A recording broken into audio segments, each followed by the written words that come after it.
Okay, let's go to the German impulse, and that's the situation. Let's see an overview of the board. Third tank army has advanced, made contact again. Mobile group Popov has been quite active, managed to breach here, almost reached their objective, and we haven't seen yet anything from 40th Army, 69th, 6th Army, and they will be activated sometime soon. Okay, now problem is we only got 3 cards, and the Soviets, which means at best 3 impulses, while the Soviets got will get what, at least 6 impulses, 5 to 6 impulses. Don't depends on how the cards go. So we can activate 2nd SS Panzer Corps, the 40th Corps, or we can activate anything with that, but we can use it. It's got the engineer's event, and we can use it to give improved positions to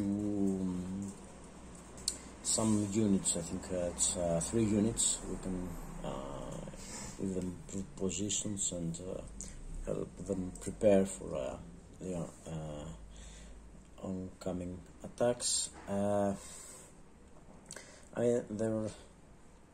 This would be, that would be one way to do it.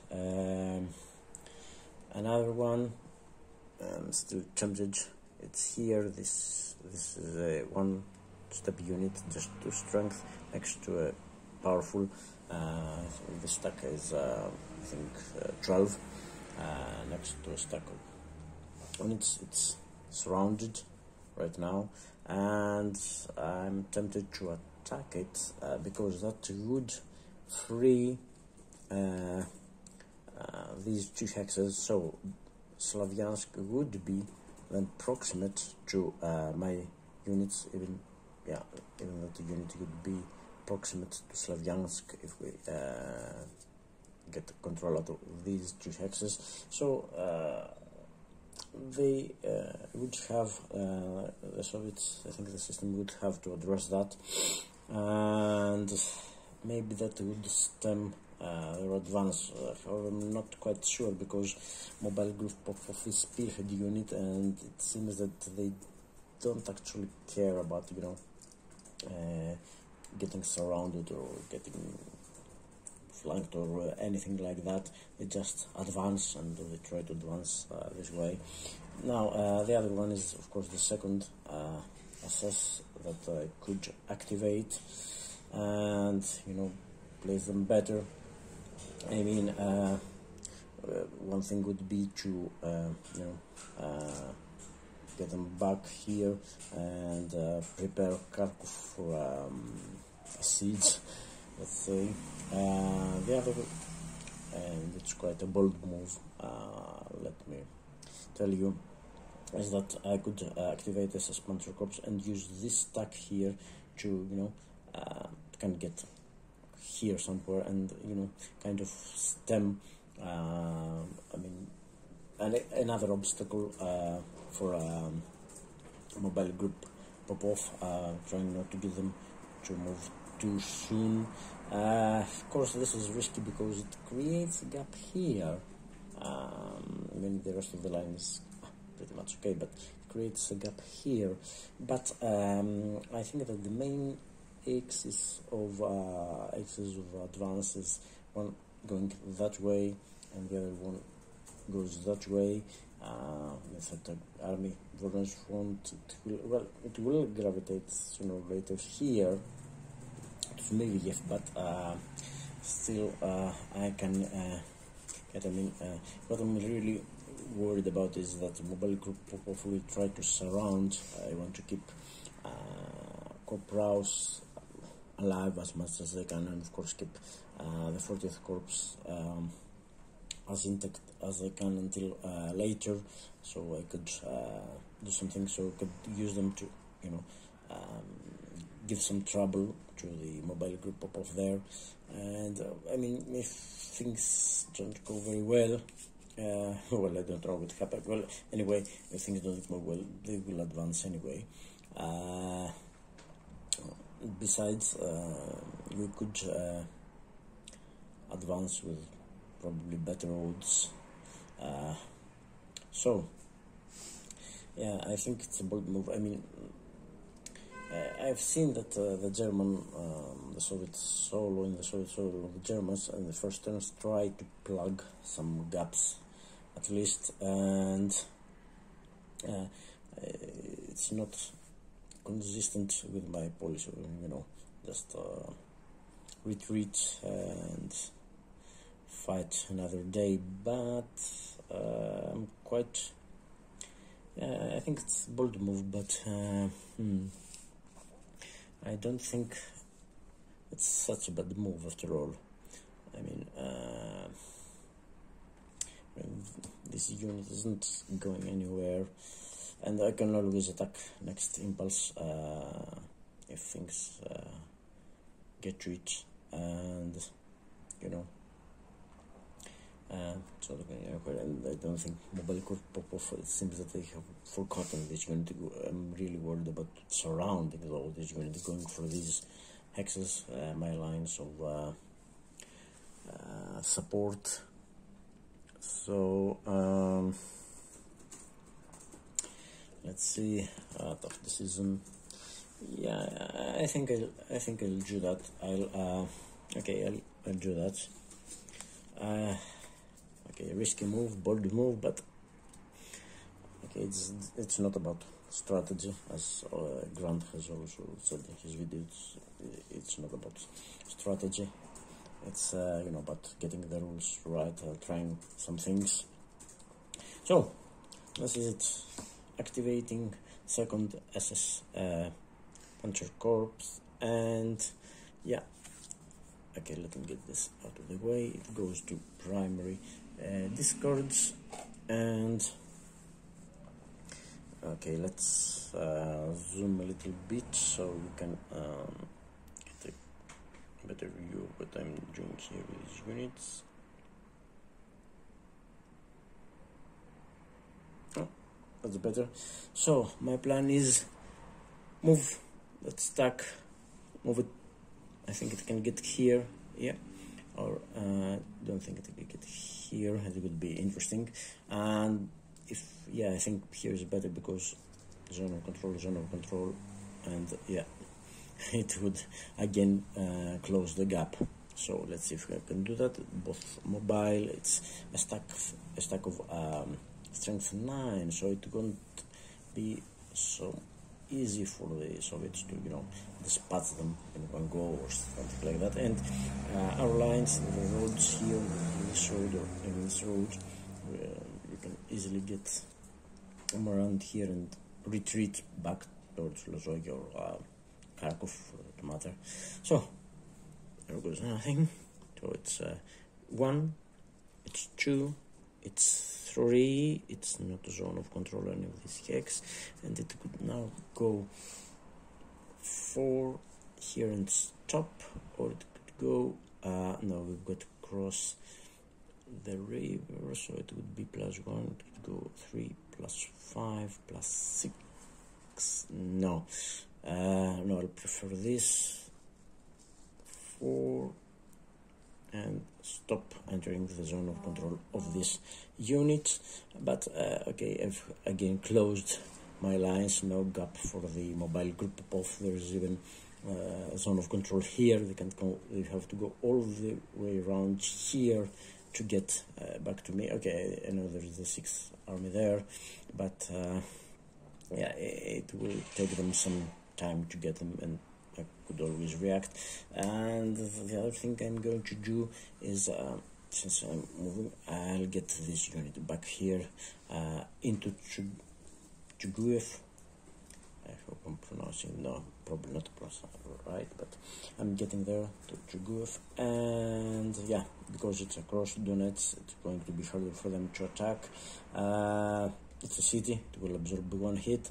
I would love to keep this crossroads under control. Well, this unit keeps it under control. The line is still intact here. They can't easily get. Well, I would love to be able to do corpus browse then, and unfortunately that's all that I can do. Now the units, these units isn't eligible for an IP because it's in Zmiyev, it's a town, so or it's a town, so we can't give it an IP, and yeah, that's all we can do, and that was the German impulse. We'll be right back. I mean, yeah, I will continue with the Soviet impulse. It was just, what, 10 minutes, 11 for that. Okay, so let's start the next Soviet impulse. I think it's the 6th Soviet impulse.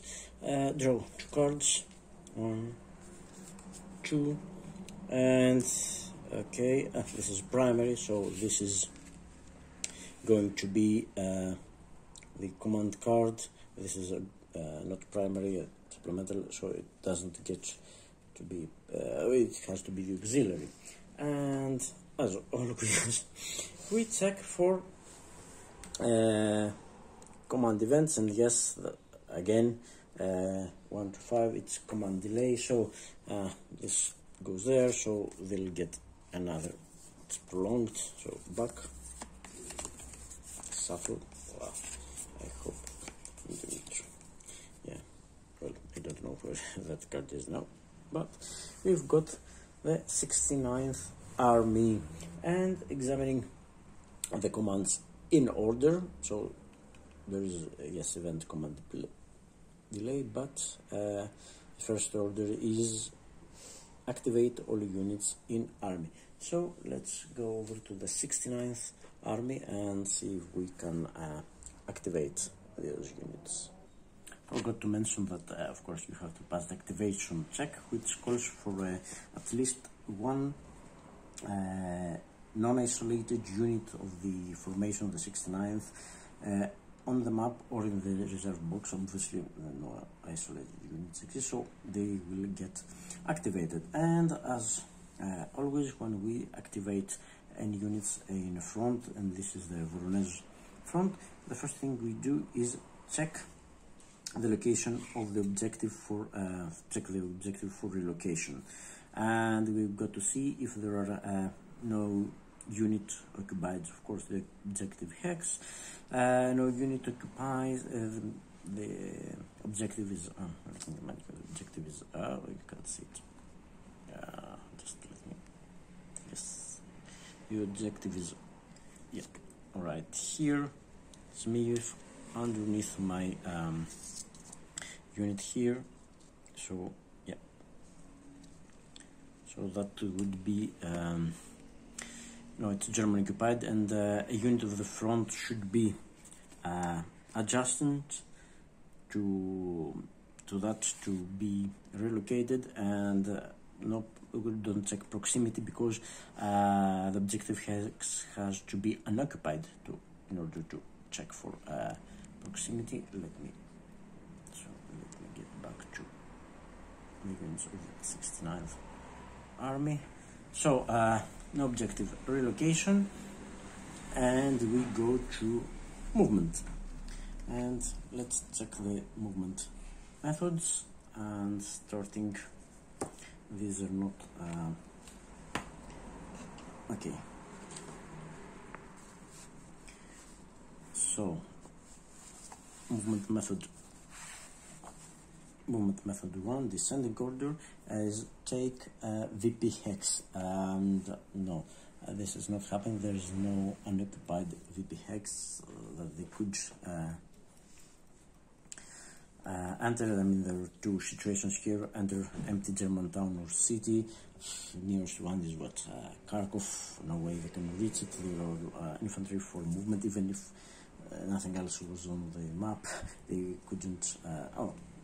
They couldn't reach that, or enter empty mappeds VP hex. No such hexes there. They're over the southwest front. So that's movement method 1.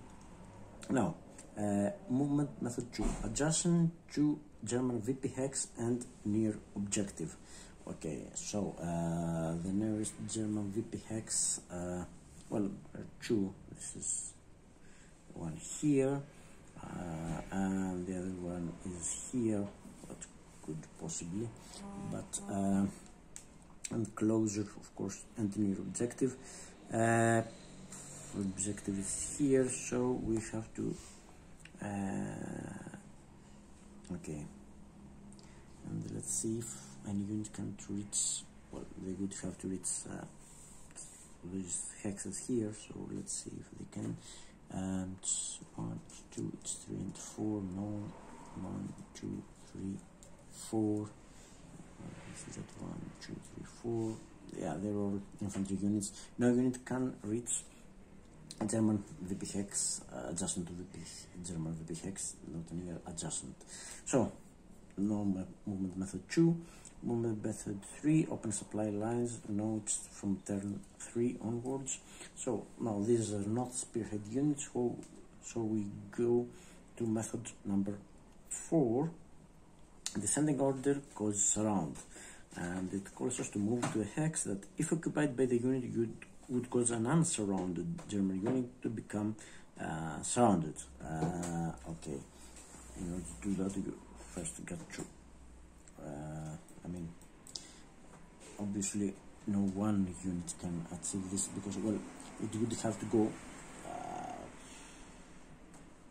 here. That's the only unit that could become surrounded by occupying it with one unit. Let's see if they can go here. No, they couldn't possibly, because these two hexes would be, I mean, these units out of the question. They would have to pass through lines of control, go all the way around here, but no. Oh, sorry, let me zoom out, because zoom out.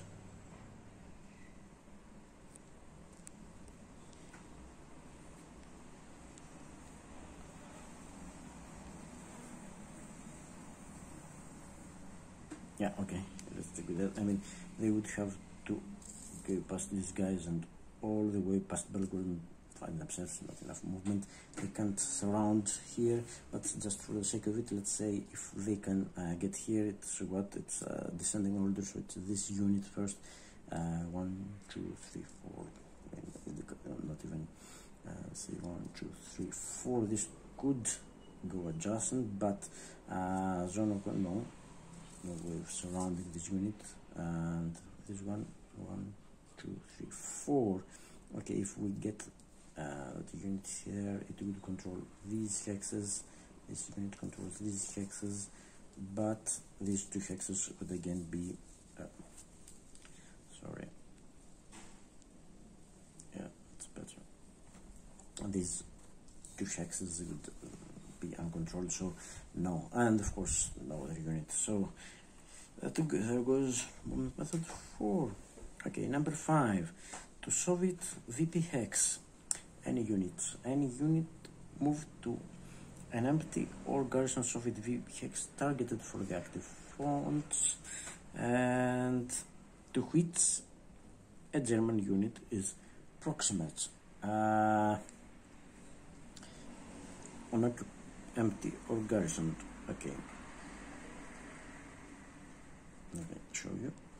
The only one that currently is in reach, and this is it. It's targeted for the front. It's empty, and the problem is that it's not proximate to a German unit. I mean, no German unit could reach in one move this hex, no matter what. I mean, the lines are closed. Soviet lines are closed too. There is technically a gap. Small gap here that could, yeah, possibly, but no, I would need an insane amount of movement points to do that, and so it's not happening. So no point in checking any units And the next is for Soviet infantry units. These are infantry units. If unable to move to an occupied Soviet VP hex, move to VP hex occupied only by Soviet armor units, regardless of German proximity. And no, there is no such hex right now. No such hex. So there goes movement method 5. So next, adjacent to German VP hex. Again, the difference between methods 2 and 6 is that the method 2 calls for adjacency, but also closer to objective, while method 6 just asks for adjacency, no matter if it's closer or further from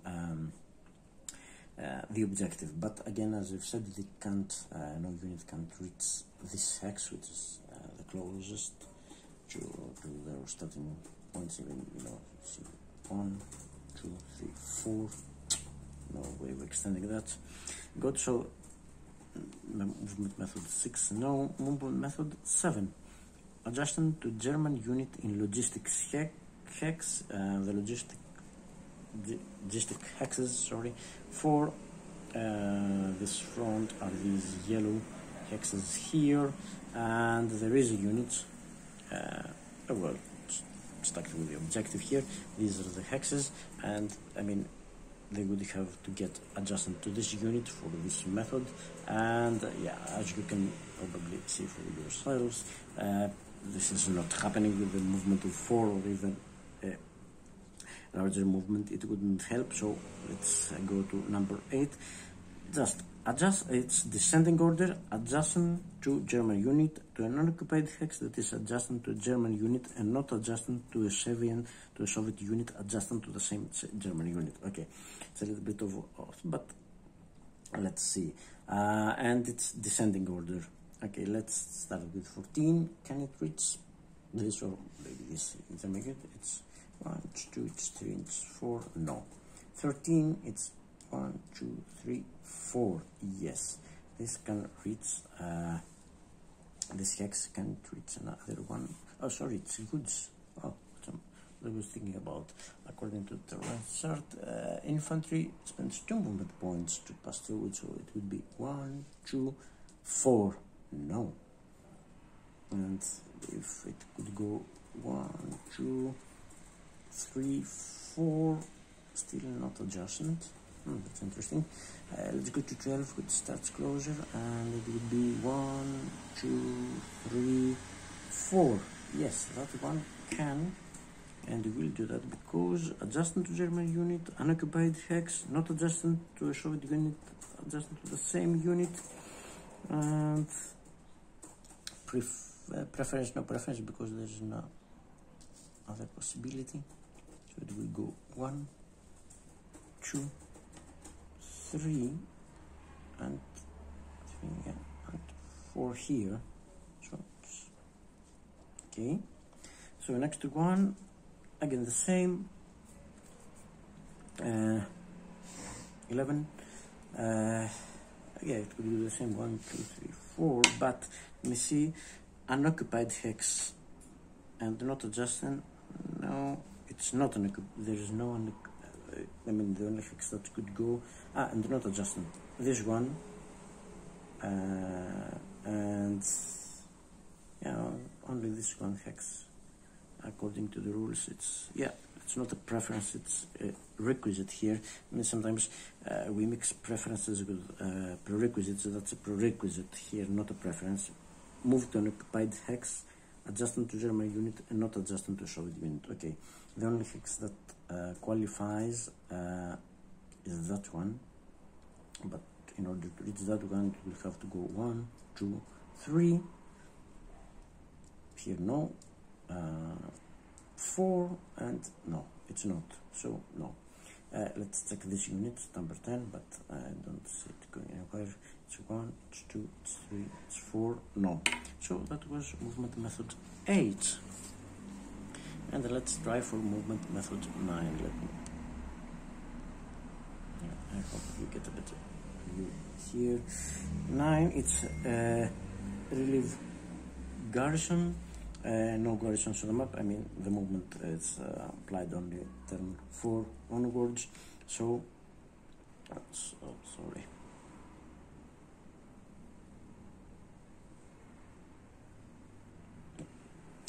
So, now let's go number 10, and yeah, that's all. Follow movement arrows, primary, then secondary, then, and it's ascending order. So we'll start here, and we have to spend all our movement points, and I think that's possible because I don't have that much. Okay, so primary arrow is here, and yes, so it would go 1, 2, 3, and 4, and yes, it would spend all of its movement points.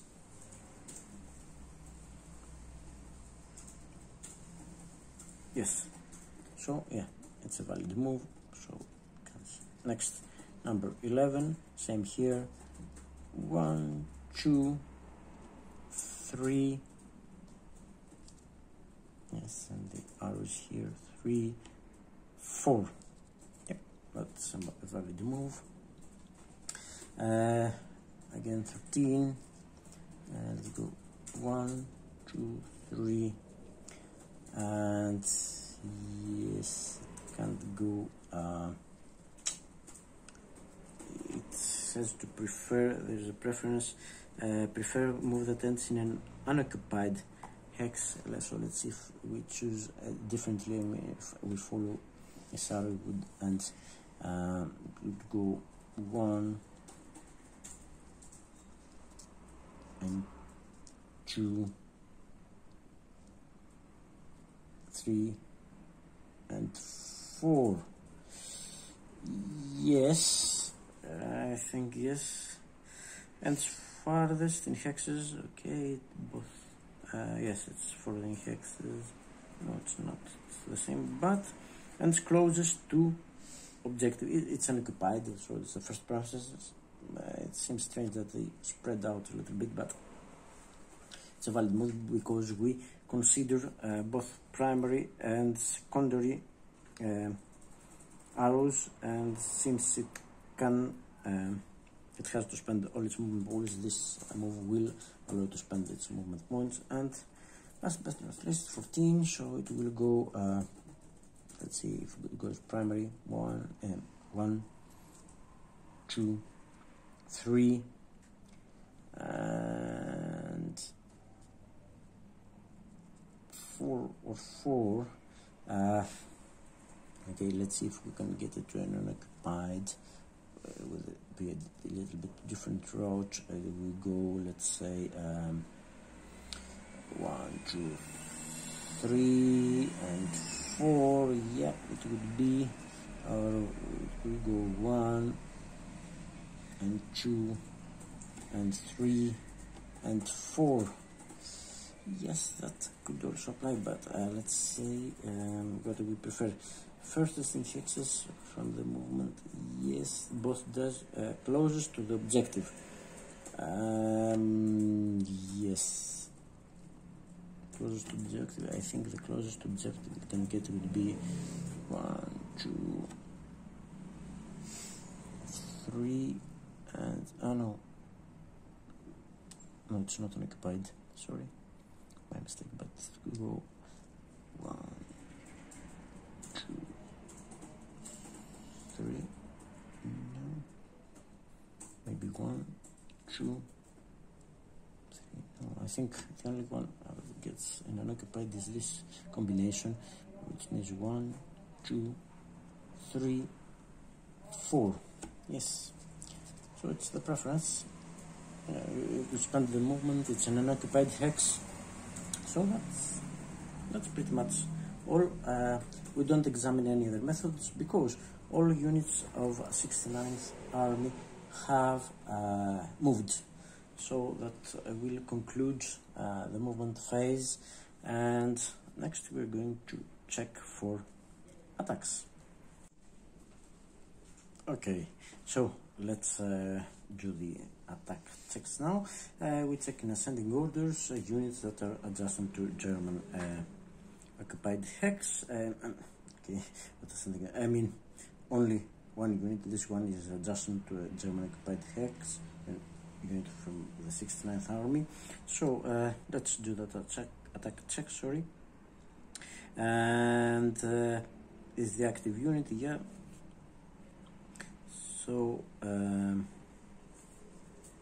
we have to take into account all other active units that are adjacent, no other unit adjacent, reserve units that could legally be placed, no reserve units right now for the 69th Army, and no auxiliary card showing, I mean no auxiliary card at all.